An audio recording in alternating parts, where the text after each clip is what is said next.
अल्हम्दुलिल्लाहि रब्बिल आलमीन वस्सलातु वस्सलामु अला सय्यिदिल मुरसलीन व अला आलिहि व अस्हाबिहि ताहिरीन अम्मा बाद फ़क़द क़ाल अल्लाहु तबारक व तआला फ़िल क़ुरानिल मजीद वल फ़ुरक़ानिल हमीद अऊज़ु बिल्लाहि मिनश शैतानिर रजीम बिस्मिल्लाहिर रहमानिर रहीम या अय्युहल्लज़ीना आमनू कुतिबा अलैकुमुस्सियाम कमा कुतिबा अलल्लज़ीना मिन क़ब्लिकुम लअल्लकुम तत्तक़ून वक़ाल अल्लाहु तबारक व तआला मा आताकुमुर रसूलु फ़ख़ुज़ूहु व मा नहाकुम अन्हु फ़न्तहू वक़ाल अन्नबिय्यु सल्लल्लाहु अलैहि वसल्लम अस्सौमु ली व अना उज्ज़ा बिही इला मक़ामिन आख़र व अना अज्ज़ी बिही औ कमा क़ाल अलैहि सलातु वस्सलाम। बुज़ुर्गों, साथियों, ईमान वाले भाइयों, इज़्ज़तदार माँ बहनों, अल्लाह तबारक व तआला का बड़ा फ़ज़ल है कि अल्लाह तबारक व तआला ने हम सबको ईमान वाले घर में पैदा फरमाया और हम पर बेइंतहा एहसान करीम ये फरमाया कि हम सबको अल्लाह तबारक व तआला ने उस नबी की उम्मत में पैदा फरमाया जिस नबी की बिअसत इंसानियत की खिदमत, जिस नबी की बिअसत का मकसद मज़लूमों के हाथ पे सर रखना, जिस नबी की बिअसत का मकसद तालीम को आम करना, जिस नबी के बिअसत का मकसद जहालत का खात्मा। अल्लाह का करम कि अल्लाह तबारक व तआला ने हम सबको आमिना के दुर्र यतीम अब्दुल्ला के नूर नज़र महबूबुल उलमा हज़रत मोहम्मद मुस्तफ़ा सल्लल्लाहु अलैहि वसल्लम की उम्मत में पैदा फरमाया। मेरे भाइयों, ये जलसा मदरसे के उन्वान से है। मदरसे के बच्चियों ने और बच्चों ने अपना प्रोग्राम पेश किया है। रंगपुरा का जलसा, रंगपुरा का जलसा वैसे ही बहुत पहले ही ये कह दिया जाता है कि ये कामयाब जलसा, लेकिन आज का जलसा थोड़ा सा उससे कुछ हट के मालूम हो रहा है। वरना रंगपुरा के जलसे में बिल्कुल फजर तक की वो भीड़ रहती थी जो भीड़ आज देखने को नहीं मिल रही है। इसमें मुमकिन हो कि अरकान कमेटी से कुछ चूक हुई हो या ये कि तरतीब देने में कुछ कमी हुई हो। बहरकैफ अल्लाह हम सब की कमी को माफ़ फरमाए और हम सब के मिल बैठने को अल्लाह कबूल करे। मेरे बुजुर्गों, मेरे साथियों, मैंने आप सबके सामने कुरान करीम की दो मुतफर्रिक़ आयत पढ़ी है। सबसे पहली आयत मैंने आपके सामने ये पढ़ी है जिसमें अल्लाह फरमाता है, ईमान वालों, तुम पर रोज़ा फ़र्ज़ किया गया है जैसा कि तुमसे पहले उम्मतियों पर भी रोज़ा फ़र्ज़ किया गया था। लोगों, एक बात आप ये अच्छी तरह जान लें कि इस्लाम के फ़राइज़ 5 हैं और 5 फ़राइज़ में एक फ़र्ज़ रोज़ा भी है। जो कोई रोज़ा नहीं रखता है गोया वो एक फ़र्ज़ को छोड़ता है, और जो बंदा कोई एक फ़र्ज़ को छोड़ता है गोया वो अल्लाह से ऐलान जंग कर रहा है। इसलिए ऐ लोगों, सबसे पहले आप ये जानो कि आप पर रोज़ा रखना फ़र्ज़ है। अगर अल्लाह ने आपको सेहत दी है, अगर अल्लाह ने आपको हट्टा कट्टा बनाया है, अगर आप रोज़ा रखने के इस्तिताअत रखते हो, अगर आपके जिस्म में अल्लाह ने ताकत दी है, बावजूद इसके पुड़िया खाने के बहाने अगर रोज़ा नहीं रखते हो, या कोई ये कहता है कि रोज़ा रखने की आदत नहीं हुई है जबकि बुलूगियत की उम्र को पहुँच भी चुका है, आकिल वो हो भी चुका है, इसके बावजूद के शरीयत की सारी चीज़ें उन पर वाजिब हो भी चुकी हैं, लेकिन अगर कोई रोज़ा नहीं रखता है तो गोया वो अल्लाह तबारक व तआला से ऐलान जंग कर रहा है। इसलिए लोगों, सबसे पहले आपको ये समझना है कि रोज़ा एक फ़र्ज़ अमल है और इस फ़र्ज़ अमल को समझते हुए ही आपको अंजाम देना है। अगर कोई रोज़ा को फ़र्ज़ समझ के नहीं रखता तो खुदा की कसम खा के कह सकता हूँ गोया वो अल्लाह तबारक व तआला से ऐलान जंग कर रहा है। इसलिए आप सबसे पहले ये वादा करें, ये अज़्म करें कि रमज़ान जो करीब है, मेहमान वाला महीना जो आने वाला है, बस 2 से 3 दिन के अंदर वो रमज़ान का महीना आने वाला है। क्या इस महीने में हम सब इंशाअल्लाह रोज़ा रखेंगे? पूरा मजमा हाथ उठाकर वादा करते हो अल्हम्दुलिल्लाह। बस इतनी सी आपसे गुजारिश करनी है। ऐ लोगों, खूब याद रखो, जब आप सुने हो तो ये भी जान लें रोज़ा किसे कहते हैं, रोज़ा नाम किस अमल का है। अगर कोई ये समझे कि सहरी कर लिया। फिर उसके बाद मुअज्जिन की आवाज़ होगी, मुअज्जिन की तरफ से अल्लाह अकबर की सदाएं आएंगी और फिर हम उसके बाद छुहारे से या खजूर से या कोई कोल्ड ड्रिंक से अफ्तारी कर लेंगे। और रोज़ा नाम इसी का है कि दिन भर हम भूखा रह गए, रोज़ा नाम इसी का है। नहीं मेरे भाइयों, नहीं मेरे कलम शरीफ भाइयों, और नहीं मेरी इज्जतदार माओ बहनों, रोज़ा नाम इसका नहीं है। बल्कि रोज़ा दरअसल इसलिए रखा जाता था ताकि इंसान अपने नफ्स को कंट्रोल में रखे, अपने जी को ये कह सके कि जब मालिक का आर्डर होगा जभी तू खा सकता है, जब मालिक का हुक्म होगा जभी तू पी सकता है। उससे बगैर, उससे पहले तेरे सामने दुनिया की सारी नेमतें हैं, तेरे सामने दुनिया की आसाइश है, तेरे सामने दुनिया की लज्जत भरी चीजें सामने रखी है। लेकिन अल्लाह की तरफ से आर्डर नहीं है, लेकिन अल्लाह की तरफ से हुक्म नहीं है। न उस चीज को छू सकता, न उसको निवाला बना के अपने मुंह में डाल सकता। लोगों, आज हम में से बेशतर लोग इस काम को अंजाम देते कि नहीं देते। और मैं आपको बताऊं, अल्लाह के रसूल सल्लल्लाहु अलैहि वसल्लम का हुक्म है, जब अफ्तारी का वक्त करीब आ जाए, यानी अजान होने वाली हो, 10 मिनट 15 मिनट पहले दस्तरखान लगाकर अफ्तारी की सारी नेमतों को सामने रखकर अगर आप अल्लाह के हुजूर हाथ उठाते हो, अगर आप अफ्तारी को सामने रखते हुए अल्लाह से ये दुआ मांगते हो, अय अल्लाह सारी नेमतें सामने हैं, तबीयत तो चाह रही खा लूं, लेकिन तबीयत को हमने मात दी है, तबीयत को हमने शिकस्त दी है, ये कहते हुए कि अल्लाह का आर्डर नहीं लिहाजा खा नहीं सकते। जब अल्लाह का आर्डर आएगा जभी हम खा सकते हैं। ऐ लोगों, जब अफ्तारी को सामने रखकर कोई रोजेदार रोजा की नियत कर, रोजे को सामने रखते हुए अपने रोजे को अंजाम देते हुए अल्लाह के हुजूर गिड़गिड़ाता है, अल्लाह के हुजूर रोता है। लोगों, शायद आपको मालूम न हो, रोजेदार के मुंह से जो बदबू आती है, जिसे दुनिया बदबू कहती है, दरअसल वो बदबू नहीं बल्कि अल्लाह के नजदीक उसकी खुशबू इतनी बेहतरीन होती है कि दुनिया में मुझको अंबर की खुशबू भी उतनी महबूब नहीं, अल्लाह के नजदीक रोजेदार की मुंह की बदबू को इतनी अहमियत होती है। इसलिए लोगों, अफ्तारी से पहले, अफ्तारी से पहले अफ्तारी की चीजों को रखकर, दुनिया की नेमतों को सामने रखकर जब रोजेदार अल्लाह के हुजूर हाथ फैलाता है, अपनी जरूरियात को सामने रखता है, मजलूम फिलिस्तीन के हक में दुआ करता है, हिंदुस्तान के हक में दुआ करता है, हिंदुस्तान की गंग जमनी तहजीब के लिए दुआ करता है, रंगपुरा मदरसा, मदरसा अनवारुल उलूम अस-सबाह, जो मौलाना, जो हाफिज इफ्तिखार साहब का मदरसा है, जो आपकी बच्चे और आपके बच्चियों की तालीम का गहवारा है, इस मदरसे की तामीर और तरक्की के लिए दुआ करता है, रंगपुरा के भाईचारगी के लिए दुआ करता है। तो लोगों, आपको शायद मालूम न हो, अफ्तारी सामने रखते हुए जब कोई रोजेदार दुआ करता है, अल्लाह उसकी दुआओं को रद्द नहीं करता, अल्लाह उसकी दुआओं को कबूल करता है। इसके एक मामूल तो आप ये बना लो कि कम से कम अफ्तारी सामने रखकर 5 से 10 मिनट या 10 से 15 मिनट पहले अल्लाह के हाथ, अल्लाह के हुजूर अपने हाथ को फैलाओ। अगर फैलाओगे तो हाथ उठाकर वादा करो अल्हम्दुलिल्लाह। लोगों, हाथ उठाकर वादा करो, अल्लाह आज हमसे रूठा हुआ है, आज अल्लाह के गजब में हम धकेल दिए गए हैं, आज मेरा अल्लाह मुझसे नाराज हो चुका है। आप कहोगे कैसे आप ये कह सकते हो? मैं कहता हूँ इस तरह कह सकता हूँ।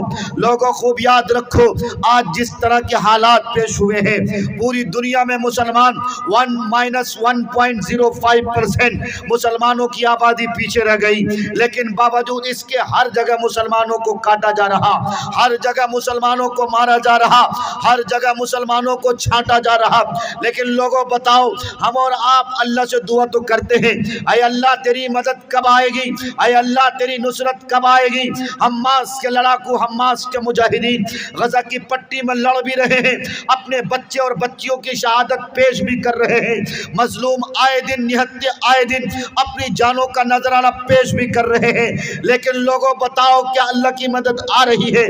नहीं आ रही है ना।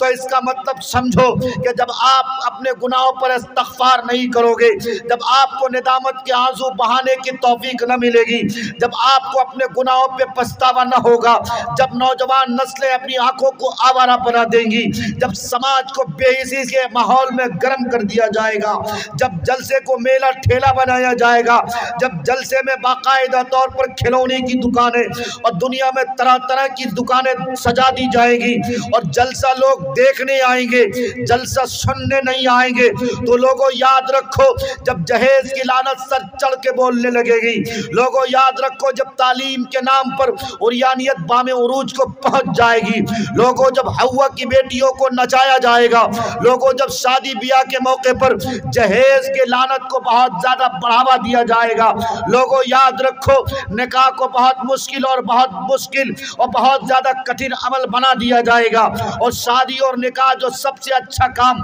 उसको बहुत मुश्किल बनाया जाएगा। और ज़िना जिस काम को अंजाम देने से इंसान के अंदर एक हिचक की कैफियत पैदा होनी चाहिए, इंसान के अंदर से रोंगटे खड़े होने चाहिए। आज ज़िना का बाजार गर्म हो चुका, आज मेरी नौजवान नस्लें आंखों से ज़िना कर रही हैं, आज मेरी नौजवान नस्लें कानों से ज़िना कर रही हैं, आज मेरी नौजवान नस्लें इरादों से ज़िना कर रही हैं।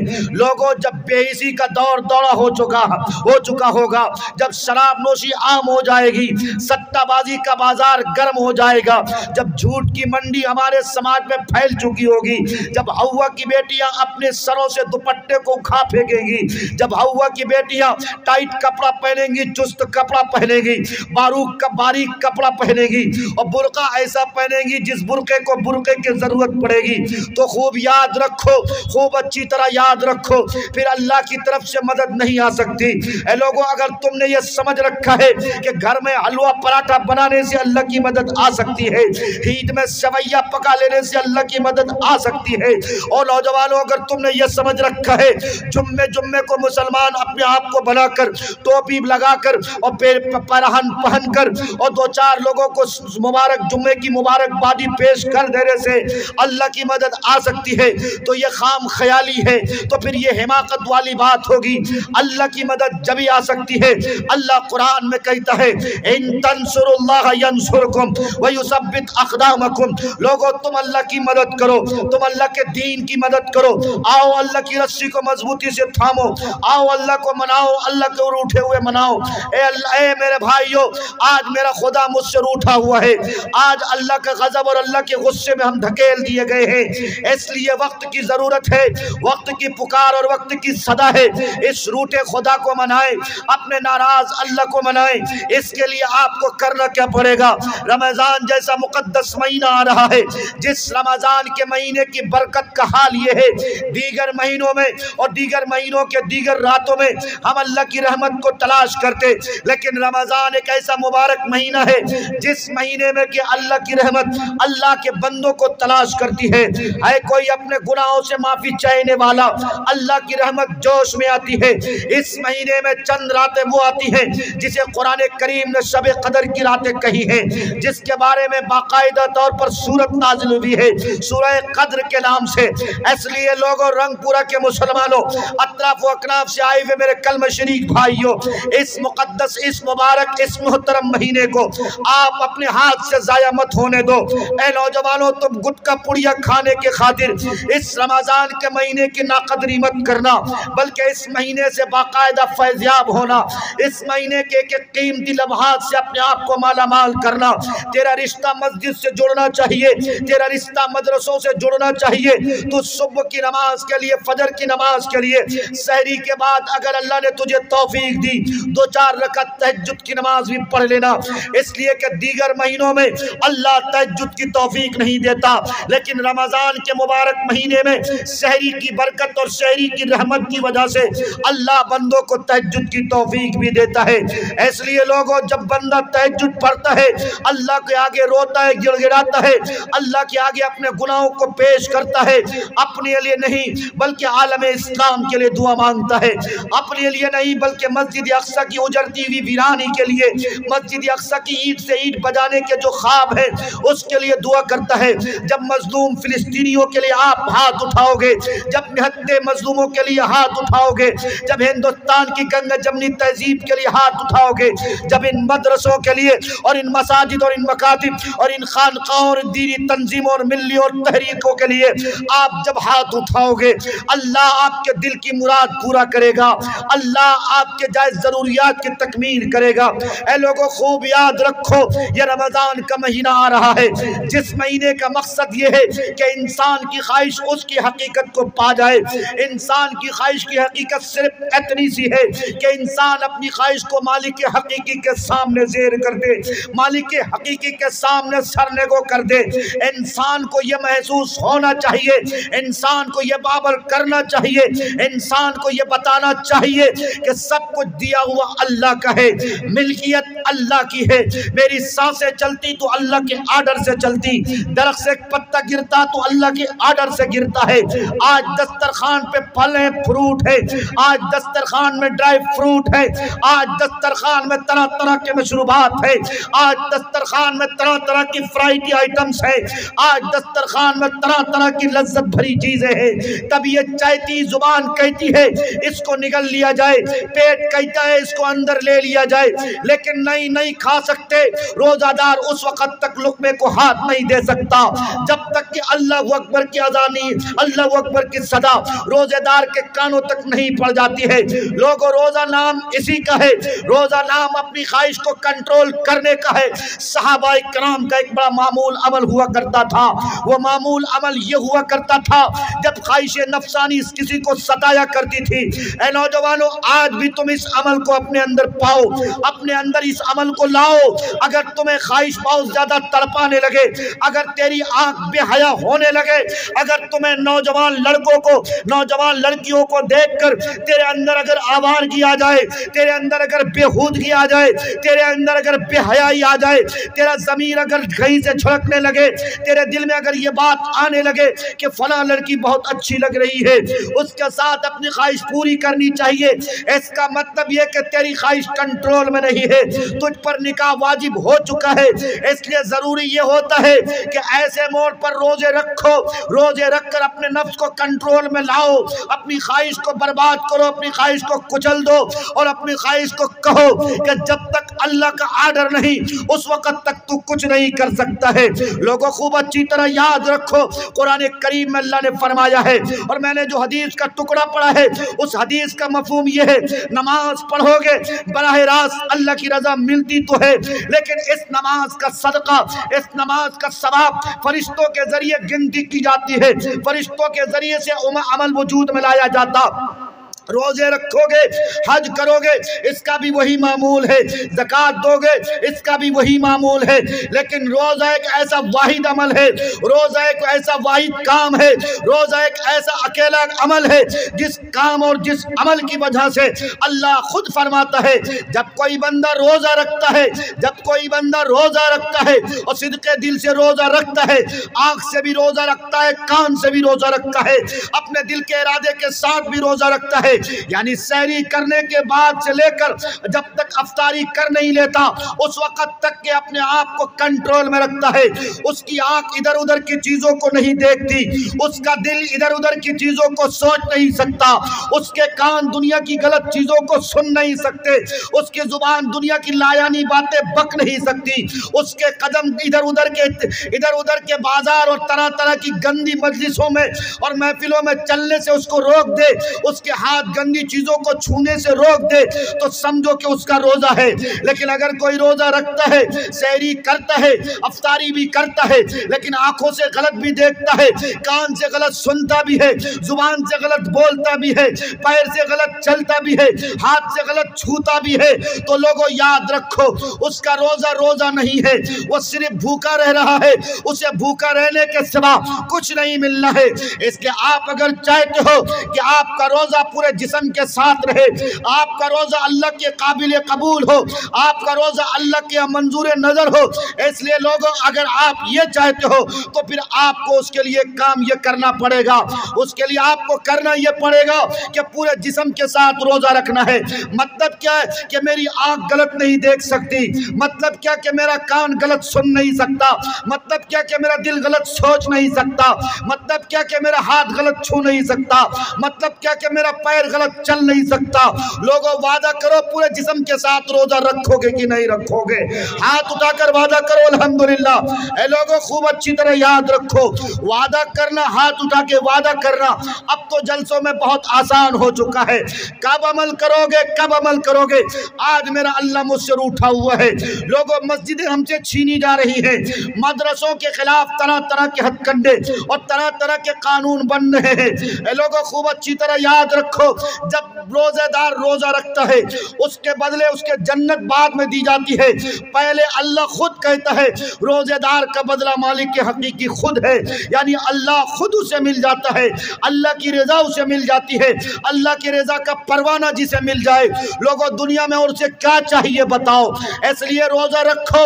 ऐ नौजवानों, अगर तुम रोजा नहीं रख पाते हो अपनी जवानी को समझाओ, अपने आप को समझाओ और कहो कि नहीं इंशाअल्लाह अब की बार रमजान के महीने के रोजे हमसे नहीं छूटेंगे, हम रमजान के महीने के रोजे रखेंगे, इंशाअल्लाह मस्जिदों को आबाद करेंगे, इस महीने के अनवार व बरकत से अपने आप को माला माल करेंगे इंशाअल्लाह। बस्तियों की आबादी को बढ़ाएंगे, बस्तियों की आबादी की रौनक को बढ़ाएंगे। हव्वा की बेटियों को भी समझाना है, क्योंकि हव्वा की बेटियां अभी रमजान चली रहा होता है, ईद आई भी नहीं होती है, उससे पहले ही मार्केट में तरह तरह के ड्रेस तैयार हो जाते हैं। अरे मैं कपड़े का दुकानदार हूँ, मैं कायदे से जानता हूँ कौन सा ड्रेस कब वजूद में आता है, कौन सा ड्रेस कब लॉन्च किया जाता है। अब की बार तो फला ड्रेस आ रहा, उससे पहले और कोई ड्रेस। बताओ आज से 4 साल पहले डीएम ड्रेस आया था कि नहीं आया था, उसके बाद करप्टो मार्केट में आया, उसके बाद फिर लीली ड्रेस आया, अभी जो हाल में गुजरा लवली ड्रेस गुजरा है। अभी पता है इस बार रमजान में कोई डिसाइड नहीं हो पाया कि कौन सा ड्रेस पहनाया जाए। बताओ हव्वा की बेटियां रोजा रखती है और रोजा पूरा भी नहीं हो पाता कि ये वक्त के एक्टर और एक्ट्रेस जो नाचने वाली बेहुदा लड़की, आवारा लड़कियां, इनको अपना रोल मॉडल बनाती हैं, इनको अपनी जिंदगी का आइडियल समझती है। वो जिस तरह से कमर को मटक मटक कर और इतरा इतरा कर कपड़े पहनती हैं, जिस तरह से लहंगा को उठाकर 2-4 लड़कियां चलाती हैं और चलती हैं, उसी तरह हव्वा की बेटियां ड्रेस खरीदना चाहती है। ये बेशरम बाप उसको उसी वही ड्रेस खरीद के देता है, ये बेशरम बड़ा भाई पूर्णिया भट्टा बाजार लेके जाता है, उसको वही ड्रेस खरीद के देता है। ऐ लोगों, अगर आपका ज़मीर सड़ा नहीं है, ऐ लोगों अगर आपका दिल मरा नहीं है, तो खुदा की कसम अपने आप से समझौता करो। मैं कहता हूँ अपने आप से बातचीत करो। कमाल का इंसान वो नहीं जो सिर्फ दूसरों के इस्लाह करे, कमाल का इंसान वो नहीं जो सिर्फ दूसरों पे तनकीद करे, जो सिर्फ दूसरों पे उंगलियां उठाए, बल्कि कमाल का इंसान वो है जो सबसे पहले अपनी इस्लाह करे, जो सबसे पहले अपने नफ्स की फिक्र करे, जो सबसे पहले अपने घर की फिक्र करे। ऐ लोगों याद रखो, कुरान ने ये नहीं कहा कि तुम लोगों की चिंता करो, कुरान ने ये नहीं कहा कि रंगपुरा के उस टोला के लोगों की चिंता करो, बल्कि कुरान ने तो आपको ये कहा या अय्युहल्लज़ीना आमनू कू अनफुसकुम व अहलीकुम नारा। ईमान वालों सबसे पहले अपनी चिंता करो, ईमान वालों सबसे पहले अपनी फिक्र करो। इसलिए ऐ रंगपुरा के मुसलमानों, इस महीने में सबसे पहले आप अपनी फिक्र करोगे कि नहीं करोगे? हाथ उठाकर वादा करो इंशाअल्लाह करोगे ना। कुछ लोग हाथ नहीं उठा रहे, खैर वो थक चुके होंगे। अल्लाह आपकी थकान को दूर करे, अल्लाह आपको ताज़ा दम रखे। लोगों मेरा वक्त तेजी के साथ गुजर रहा, और याद रखो माइक पे ज्यादा लंबी तकरीर करना ये कोई अक्लमंदी की बात नहीं, बल्कि जितना वक्त मिले उतने ही देर में अपनी बात को खत्म कर देना ये अक्लमंदी की बात है। वैसे ही आज नाज़िम जलसा हमारे बड़े हैं, मैं जान रहा हूं, उनका चेहरा देखकर मैंने भांप लिया, वो उम्र में भी बड़े हैं और इल्म में भी बड़े हैं। इसका उनका हुक्म है आधा घंटा बोलना है, इसलिए जब वक्त होने लगे तो हजरत इशारा कर दीजिएगा ताकि गुस्ताखी न हो सके और सारे लोगों का ख्याल भी रखा जाए। ऐ लोगों मैं आपको कह ये रहा था, जब रोजा नाम है पूरे जिस्म के साथ रखने का, तो आप पूरे जिस्म के साथ रोजा रखो। आप जिस्म के साथ कब रोजा रखोगे? जब आप रमजान के महीने में हव्वा की बेटियों को खरीदो फरोख्त के लिए छोड़ नहीं दोगे। बताओ आज मेरी तेरी बेटियां कितनी आवारा हो चुकी है। ये भरवा शौहर खुद तो अपने आप को घर में पैक करके रखता है, और कुछ मास्टरीन लड़कियां भी कम नहीं है, वो तो जब तक अपने पसंद के कपड़े नहीं खरीदेंगी तब तक उनको सब्र नहीं आता। ये बीपीएससी का एग्जाम सामने हुआ है, बीपीएससी के एग्जाम में आमतौर पे जिन लड़कियों की बहाली हुई है, हमने देखा है कल तक उन लड़कियों के रिश्ते नहीं आते थे, लेकिन माननीय मुख्यमंत्री श्री नीतीश कुमार ने कुछ सीटें निकाल दी और बीपीएससी में पास क्या हो गई। अब तो लड़कों की लाइनें लग गई। और लड़कों में आपसे भी कहता हूं, अगर तुम बीपीएससी वाली लड़की से शादी करोगे, अगर तुम किसी टीचर लड़की से शादी करोगे, तुम्हें दौलत तो मिल सकती है लेकिन ये कनीज़ाए फातिमा नहीं मिल सकती है। लेकिन हव्वा की बेटी की जो सादगी की अलामत होनी चाहिए वो तुम्हें नहीं मिल सकती। इसका मतलब ये भी नहीं कि अगर समाज में कोई टीचर लड़की है तो उससे तुम शादी ना करना, बल्कि मतलब यह है अपनी बराबरी वाली लड़की से शादी करना। अगर तुम्हारी सैलरी 40,000 की है और तेरी वाइफ की सैलरी 50,000 की है तो फिर वो तुम्हें नचाती रहेगी, फिर वो तुम्हें दाएं बाएं दिखाती रहेगी और हर वक्त तुम्हें ताना देती रहेगी। क्या कहेगी तेरी बीवी, चल तू अपने रास्ते को नाप ले, मेरी सैलरी तुझसे ज्यादा है, इसलिए मैं अब की बार लहंगा 10,000 वाला खरीदूंगी, अब की बार सैंडल 5,000 वाला खरीदूंगी। ए लोगों, इस तरह के ताने सामने आते कि नहीं आते? मैं आपको कहने ये चला हूँ, ईद नाम किस चीज का है, किस परिंदे का नाम ईद मुबारक है? ये कुछ चंद टके के खातिर नौजवान छोकरे जो रोजा भी नहीं रखता है, जो गुटखा पुड़िया खाने में 1 नंबर का होता है, जिसको रोजा रखने से सर में दर्द और पैर में दर्द होता है, तेरी जवानी को अल्लाह गारक करे। मैं तो बद्दुआ दे के जाता हूँ अगर तुम रोजा नहीं रखते हो, अगर नहीं रखते हो तो ये भी दुआ दे के जाता हूँ अल्लाह तुम्हें रोजा रखने की तौफीक दे। हाँ, कोई उज़्र खास है, फमन काना मिनकुम मरीदन औ अला सफरिन फइद्दतुम मिन अय्यामिन उखर। कुरान करीम ने खुद ही रुखसत दी है, कुरान करीम ने खुद ही इजाजत दी है। अगर बीमार हो, अगर डायबिटीज के पेशेंट हो और इतना मरज बढ़ चुका है कि डॉक्टर ने कह दिया है 1-1 घंटे में नहीं ठूसोगे तो मर जाओगे, अगर डॉक्टर ने कह दिया है कि डायबिटीज की तुम अगर डायबिटीज की गोलियां नहीं लोगे मुमकिन हो कि तेरी सांस निकल सकती है, तो डॉक्टर के कहने के मुताबिक अल्लाह ने रुखसत दी है। लेकिन हट्टा कट्टा हो, 1 नंबर का सांड बन के घूम रहे हो, लेकिन उसके बावजूद जाके चौक चौराहों पे गुटखा पुड़िया फाड़ते हो और धड़ल्ले के साथ मुंह में लेते हो। और कुछ छोकरे तो इतने गिरे हुए हैं, इतने जमीन का सौदा किए हुए हैं कि बाकायदा नौजवान लड़के अब तो अपने माँ बाप और अपने बड़े भाई और अपने दादा और चाचू के सामने सिगरेट को सुलगाते हैं। ए लोगों, तेरी बेहिसी की हालत है। इसलिए मैं कहता हूँ, अगर कोई नौजवान शख्स ये समझता है हमने रमजान के रोजे तो नहीं रखे लिहाजा ईद में पहली सब में दिखूंगा, ईद पढ़ने का हक उसी को है, ईद मनाने का हक उसी को है जो रमजान के रोजे रखता है। इसलिए कि ईद उजरत है, उजरत उसे ही दी जाती है जो मेहनत करता है। जो रमजान के रोजे नहीं रखता उसे उजरत नहीं दी जाती है। लेकिन हमारे समाज का अलमिया क्या है? सबसे पहले ईद मुबारक कौन कहता है? जो सबसे बड़ा बेरोजेदार होता है। ईद में, ईद के मौके पर सबसे पहले ईदगाह सबसे पहली सफ में जाकर मेहराब के साथ, गुंबद के साथ फोटो खिंचवाता है, फेसबुक की डीपी पे लगाता है, व्हाट्सएप की डीपी पे लाता है, अपने नौजवान दोस्तों को भेजता है ईद मुबारक रंगपुरा से, फला साहब की तरफ से ईद मुबारक। ये कमबख्त का मारा ऐसा लगता है मैदान फतह करके आया है। अरे तेरी जवानी को अल्लाह लानत कर देगा, तू कहाँ जा रहा है? ईद मुबारक तेरे लिए नहीं बल्कि ईद मुबारक उसके लिए है जो रमजान के रोजे रखा है, ईद मुबारक उसके लिए है जो रमजान के रातों को जगा है, ईद मुबारक उसको कहने का हक है जो रमजान के रातों में खड़े होकर जिसने इबादत की हो, जिसने तरावी की नमाज पढ़ी हो, जिसको कभी कभी अल्लाह तहज्जुद की तौफीक भी देता हो, ईद मुबारक कहने का उसे हक है। ए लोगों, मैं सही सही कह रहा हूँ या नहीं कह रहा हूँ? आप ये दिल पे हाथ रख के बता सकते हो। मैं जान रहा हूँ कि मैं सही कह रहा हूँ और सही बात कहने में कोई झिझक या किसी तरह के टाल मटोल, किसी तरह की हीलाबाजी, किसी को देखकर अपनी बात की इधर उधर, अपने बात के रुख को नहीं मोड़ना चाहिए। इसलिए जो कह रहा हूँ सही कह रहा हूँ और बहुत स्पष्ट कह रहा हूँ। आईने में जो चीज़ दिखती है उसी चीज़ को ख़त्म किया जाता है। मैं शरीयत का आईना देख रहा हूँ और शरीयत के आईने में ये धब्बे थे, इसलिए मैंने इन धब्बों को आपके सामने रखा है।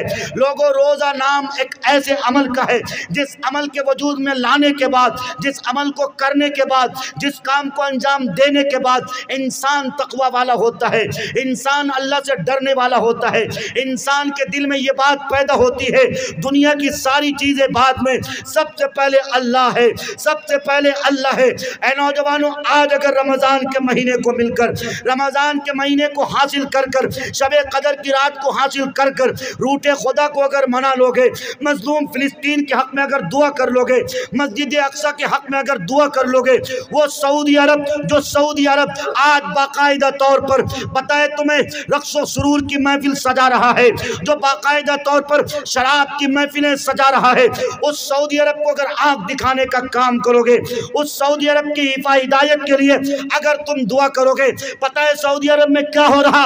अरे सऊदी अरब में उलमा जानते हैं, पीछे बैनर लगा होता है, सऊदी अरब का बैनर क्या? ला इलाहा इल्लल्लाह मुहम्मदुर रसूलुल्लाह। उसके बावजूद उस बैनर तले में उन्वान लगाया जाता है, महफिल सजती है, महफिल कैसी, रक्सो सुरूर की महफिल, यानी मटक मटक कर नाचने वाली और डांस करने वाली लड़कियों की महफिल। उसमें सऊदी की दो सिजाइयाँ भी होती है, उसमें कुछ अपने आप को दीन का रहबर कहने वाले वो लोग भी मौजूद होते हैं। ऐ लोगों, जो सऊदी अरब जैसा मुल्क जहाँ पर मक्कतुल मुकर्रमा है, जहाँ पर मेरे नबी आराम फरमा है, जब उस मुल्क की राजधानी रियाज में ये सब कुछ होना, जब ये सब कुछ होता रहेगा, जब मक्कतुल मुकर्रमा से महज 86 किलोमीटर की दूरी पे शराब की दुकानें खुलने लगेंगी, जब मक्कतुल मुकर्रमा से महज 86 किलोमीटर की दूरी पर ऐसी महफिलें सजाई जाएंगी जिन महफिलों को सजाने पर अल्लाह की लानत, जिन महफिलों को सजाने पर नबियों की लानत, जिन महफिलों को सजाने पर फरिश्तों की लानत। तो लोगों बताओ, फिर अल्लाह का अजाब नहीं आएगा तो क्या आएगा? आज अल्लाह का अजाब धकेला गया है, आज अल्लाह के गजब में हम धकेले गए हैं। इसलिए लोगों, अपने लिए भी दुआ करो, अपने भाइयों के लिए दुआ करो, अपने बहनों के लिए दुआ करो। सबसे पहली गुजारिश मेरी आप सबसे ये है, आप अपनी चिंता करो, आप अपनी फिक्र करो। आप अपनी फिक्र करोगे कि नहीं करोगे? हाथ उठाकर वादा करो। अल्हम्दुलिल्लाह। मैं अपनी बात खत्म कर रहा हूँ। मेरे कहने का मकसद सिर्फ इतना सा है, या अय्युहल्लज़ीना आमनू क़ू अनफुसकुम व अहलीकुम नारा। ईमान वालो, सबसे पहले आप अपने अंदर इस्लाम को लागू करो। ऐ नौजवानों, तुम अपने आप से कहो, अपने नफ्स से बात करो, अपने दिल से बात करो। अगर मुफ्ती मारूफ राही की बात हजम न हो कि अपने आप से कैसे बात करी जाए, ये तो पागलों वाली बात है, ये मौलवी आमतौर पर पागलों वाली बात करता है। तो मैं आपसे कहता हूँ, कभी कभी आप ये देखते हो, आप कोई काम करने जाते हो, आपका दिल कहता न करो, आपका दिमाग कहता कर लो। दिल और दिमाग में बड़ा झगड़ा होता है। इस झगड़े की वजह से शेख मुहद्दिस देलवी रहमतुल्लाह अलैह ने एक कीमती नुस्खा आपको बताया है, और वो कीमती नुस्खा ये है कि जब दिल और दिमाग में झगड़ा होने लगे तो फिर दिल को मात दो, यानी अपने दिल को शिकस्त दो और दिमाग की बात सुन लो। इसलिए कि दिमाग में आमतौर पे वही बातें नक्श होती हैं जो बात शरीयत की तरफ से हुआ करती है। ऐ लोगों, जब बात के दो रुख हो, जब सिक्के के दो पहलू हो, तो फिर याद रखो, आपको ऐसे मौके पर मुहासबा करना चाहिए, ऐसे मौके पर अपने आप से बात करनी चाहिए। आप रात के वक्त कभी उठा करो, सन्नाटे के वक्त उठा करो, उस वक्त आप मुसल्ला बिछा दो। मुसल्ला बिछाकर, एक कड़ाके की ठंड तो भी गुजर रही है, मार्च का महीना चल रहा है, थोड़ी बहुत तो ठंड हो ही रही है। तहज्जुद के वक्त उठोगे, आपकी नींद कहेगी न उठो, आपका बिस्तर कहेगा मत उठो, वजू करने जाओगे पानी नहीं कहेगा कि वजू करो, लेकिन आप वजू कर लो। आप अपने नरम नरम बिस्तरों को तलाक देकर अपने बिस्तर से कहो कि तेरी कोई औकात नहीं, मुझे इस वक्त उठाने की ताकत अगर कोई रखता है तो मेरा महबूब मेरा अल्लाह रखता है, जो मुझसे 100 माओं से ज्यादा मोहब्बत करता है, जो रात की तारीकी में मुझे जिलाता है, जो नींद की हालत में भी मुझे दोबारा हयात देता है। ऐ लोगों, अपने आप से बात करो और अपने नफ्स को समझाओ कि तुमने बहुत मनमानी कर ली है, अब तुझे मनमानी करने की इजाजत नहीं होगी, बल्कि अब तुझे रबचाई जिंदगी गुजारना पड़ेगी। ऐ लोगों, आज इस्लाम की तस्वीर को लोगों ने गंदा किया है, लोगों ने जिहाद कत्ल गारतगिरी को समझ रखा है, जबकि इस्लाम का फार्मूला और जिहाद अकबर किसको कहा गया? जिहाद अकबर यानी सबसे बड़ा जिहाद, सबसे बड़ी लड़ाई किसको कहा गया? अपने आप से जिहाद करना, अपने नफ्स के साथ लड़ाई करना, अपने नफ्स को, अपने दिल को ये समझाना, अपने नफ्स को, अपने दिल को ये बाबर कहलाना, अपने नफ्स को, अपने दिल को ये समझा पाना कि तेरी रजा न चलेगी, तेरी कोई औकात नहीं, बल्कि तुझे मेरे अल्लाह के मर्ज़ियात के मुताबिक जिंदगी गुजारना पड़ेगी। तो तुम सब नफ्स के जिहाद के लिए, सबसे बड़ी लड़ाई करने के लिए तैयारी के साथ हाथ उठाकर वादा करो कि इस रमजान के महीने में इंशाअल्लाह अपने आप से लड़ाई करेंगे। इंशाअल्लाह करोगे ना अपने आप से लड़ाई? कैसे लड़ाई करोगे? अपनी आंख फोड़ के, गर्लफ्रेंड के खातिर मोबाइल तोड़ के, हैं? हवा की बेटियां क्या कर रही हैं? नौजवान छोकरों से बात करने के चक्कर में कभी कभी तो घुमनी तक भी जला देती हैं, पकोड़े भी जल जाते हैं, इस तरह के लतीफ़े भी आने लगे हैं। ऐ लोगों, ये आपकी और मेरी बेहिसी है। आपको हंसी तो ज़रूर आ रही होगी, यकीनन हंसी आ रही होगी, लेकिन मैं कमाल की बात बता रहा हूँ। जो मैंने आपको शुरू में बात बताई थी, रोज़ा नाम भूखे रहने का नहीं है।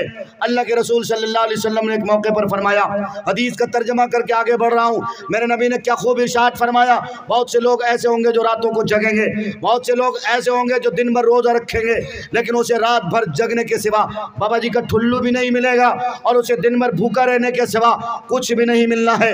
ये कौन लोग होंगे? ये वो लोग होंगे जो रातों को जगेंगे लेकिन लोगों को दिखाने के खातिर कि लोग मुझे हाजी साहब, नमाजी साहब कहें, लोग मुझे तहज्जुद गुजार साहब कहें। और ऐसे लोग जो दिन भर रोज़ा रखेंगे उनकी नीयत ये होगी कि लोग मुझे रोज़ादार कहें। वो अपने आँख का रोज़ा नहीं रखेगा, वो अपने कान का रोज़ा नहीं रखेगा, इन कानों से गलत सुनेगा, इन कानों से नौजवान लड़कियों की आवाज़ को सुनेगा, इन कानों से गाने की आवाज़ को सुनेगा, इस ज़ुबान से गलत बात बोलेगा, जबकि इस ज़ुबान का हक़ क्या है? इस ज़ुबान का हक़ क्या है? तिलावत कलामुल्लाह से तर किया जाए, तिलावत कलामुल्लाह से इस ज़ुबान को तर किया जाए। ऐ लोगों, मैं आपसे बस इतनी बात कहने के लिए आया था, खुदारा अपने रोज़े को रोज़ा बनाओ, रमज़ान के महीने की कद्र करो। एक आखिरी वाक़या बताकर, वाक़या है ये, कोई हदीस के अल्फाज नहीं है, वाक़या को वाक़या के तौर पे सुनेगा। मैंने हया पाक दामनी के जदीद एडिशन में ये वाक़या पढ़ा है, इससे पहले भी कई बुजुर्गों से वाक़या सुना था। वो वाक़या ये है कि रमज़ान का महीना चल रहा था, एक रंडी, एक तवाइफ जो अपने जिस्म का फरोश, अपने जिस्म का सौदा करती थी, जिस्म फरोश औरत थी, वो अपनी बेटी को एक बार ज़ोरदार तमाचा मार दिया था। वो ज़ोरदार तमाचा मारना था, किस मोड़ पर और क्यों मारा था, उसके आगे लिखते हैं वो इसलिए कि रमज़ान का महीना चल रहा था, और रमज़ान का महीना जो ही आ जाता था वो जिस्म फरोश औरत, वो तवाइफ औरत अपने जिस्म का धंधा नहीं करती थी, अपने जिस्म को बेचती नहीं थी, अपनी इज्जत का नीलाम नहीं करती थी। मेरे भाइयों, मेरे बुजुर्गों, अपनी बेटी को इसलिए तमाचा मारा क्योंकि उसकी बेटी गली में जाकर कुछ खा रही थी। उस गली के आसपास से, उस रोड के किनारे से मुसलमान आते जाते थे, रोजेदारों का गुजर बसर हुआ करता था। उसने अपनी बेटी को इसलिए तमाचा मारा, मेरी बेटी तुझे कुछ खाना पीना हो घर के अंदर खाया पिया करो, तू अगर गली में कुछ खाएगी पिएगी, रोजेदारों का गुजर बसर होता है, उसको ये चीज़ देखकर तकलीफ होगी, इसलिए तुमको ये काम नहीं करना। बुजुर्गों ने किताबों में लिखा है कि एक बहुत बड़े अल्लाह वाले मिर्ज़ा मज़र जाना रहमतुल्लाह अलैह, उसने ख्वाब में देखा कि वो तवाइफ औरत, वो जिस्म फरोश औरत जन्नत में टहल रही है। उससे पूछा गया, अरे तुम्हारा तो कोई अमल नहीं था, तू तो अपने जिस्म का धंधा करती थी, तू तो अपने जिस्म को बेचती थी, तेरा कौन सा अमल ऐसा हुआ जिसकी वजह से अल्लाह ने तुझे जन्नत दे दी? पता है उस जिस्म फरोश औरत ने, उस धंधा करने वाली औरत ने क्या जवाब दिया? सही फरमा रहे अल्लाह वाले, मेरा तो कोई ऐसा अमल नहीं था, मैंने तो नमाज भी ना पढ़ी, मैंने तो रोजे भी नहीं रखे, अलबत्ता मैं अपने पेट की खातिर अपने जिस्म का सौदा भी करती रही, मैं जिस्म का धंधा भी करती रही, लेकिन हाँ इतनी बात ज़रूर थी कि रमज़ान का महीना आता था, मैं खुद तो रोजे न रख पाती थी, लेकिन बंद कमरे में कुछ खाना होता था तो खाती थी, और अपनी बच्चियों को, अपने बच्चों को हिदायत करती थी कि तू गली कोचों में, बीच चौक चौराहों पे कुछ खा नहीं सकती, पी नहीं सकती। इसके लिए मैं डांट डपट करती थी। एक बार मैंने एक तमाचा मार दिया था इसी मोहब्बत में, यही अदा अल्लाह को पसंद आ गई और मुझको जन्नत मिल गई। ऐ नौजवानों, आज बताओ गली कोचों में, चौक चौराहों में, आप बताओ पुल पुलिया के पास आप गुटका पुड़िया खाकर धरल्ले के साथ फाड़ के खाते कि नहीं खाते? तो फिर बताओ उस रंडी से कम तेरा मकाम हुआ कि नहीं हुआ? इसलिए लोगों, आपसे कहता हूँ, अगर आपके पास दिल है और वो दिल धड़कता है, अगर आपके पास ज़मीर है और उसमें सोचने की सलाहियत है, तो मैं आपसे कहता हूँ खुदारा तौबा करो, अपने गुनाहों से तौबा करो, अल्लाह के आगे रो गिड़गिड़ाओ, रूठे खुदा को मनाओ। जिस इंसान को रुजू इल्लल्लाह की तौफीक नहीं मिलती, जिस इंसान को अपने गुनाहों से इस्तिग़फ़ार की तौफीक नहीं मिलती, वो इंसान एक जिंदा लाश की तरह है। इसलिए आप भी अगर जिंदा लाश नहीं हो तो आप रो, अपने गुनाहों पे गिड़गिड़ाओ, अपने आप की फिक्र करो। अगर बाप हो तो बाप की जिम्मेदारी ये, अपनी बेटियों को घर में रखो, अपनी बेटियों की इज्जत व आबरू की फिक्र करो। आखिरी मिसाल देके अपनी बात खत्म कर रहा हूँ। हलवाई की दुकान देख रहे हो, ये काझा मार्केट में, ये पूर्णिया मार्केट में हलवाई की दुकान अपनी मिठाई को शीशे में पैक करके रखता है। क्यों रखता है? इसलिए रखता है कि मच्छर न पड़ जावे, मक्खी न पड़ जावे, चूटी न लग जाए। अरे लोगों बताओ, हवा की बेटियों बताओ, हलवाई की दुकान के पास, हलवाई के दुकानदार के दिल में मिठाई की अहमियत इतनी बैठ गई, कस्टमर की वैल्यू इतनी बैठ गई कि अपनी मिठाई को महफूज के लिए, अपनी मिठाई को मच्छर और मक्खी लगने के खातिर, उससे बचाने के खातिर शीशे में पैक करके रखता है, तो क्या हव्वा की बेटियों की इज्जत इतनी सस्ती हो गई है, इतनी अर्जा हो गई है कि यह बाकायदा तौर पर चौक चौराहों पे और मार्केट में जाकर अपनी इज्जत का सौदा कर सकती है। लोगों, तुम जिम्मेदार हो, हम जिम्मेदार है। कुल्लुकुम राइन व कुल्लुकुम मसूलुन अन रइयतिही। मेरे नबी ने हर व्यक्ति को जिम्मेदार बनाया है। बाप हो, बाप की जिम्मेदारी है। बेटियों की निगरानी करो, बेटियों की इज्जत व आबरू की फिक्र करो। अगर करोगे इंशाअल्लाह मेरा समाज पाक होगा, मेरी सोसाइटी पाक सोसाइटी बनेगी। ए लोगों, इन्हीं चंद बातों के साथ आपसे वादा लेते हुए रमजान के महीने की कदर करना है और इस महीने के आखिरी अशरे में जो अशरा निजात का अशरा है, जो अशरा जहन्नम से बरी वाला अशरा है, उस अशरे को, उस अशरे की ताकतों को, यानी 21 की शब को, 23 की शब को, 25 की शब को, 27 की शब को, 29 की शब को, यानी ये जो ताक रातें हैं, ये जो शबे कदर की रातें हैं, इन रातों को रातों में जगोगे इंशाअल्लाह।